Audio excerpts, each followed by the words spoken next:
আপনাদের ধর্মীয় পরিচয়কে কেউ যেন নিজেদের দলীয় স্বার্থে ব্যবহার করতে না পারে, সেই ব্যাপারে আপনারা দয়া করে সজাগ এবং সতর্ক থাকবেন। নিজেদেরকে অবশ্যই সংখ্যালঘু ভাববেন না।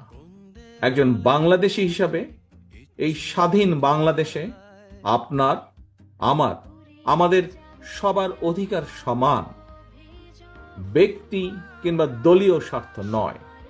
বিএনপির কাছে অবশ্যই দেশ এবং জনগণের স্বার্থই সবচেয়ে অগ্রাধিকার।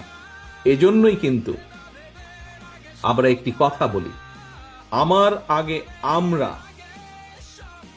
আমাদের আগে দেশ, সবার আগে বাংলাদেশ।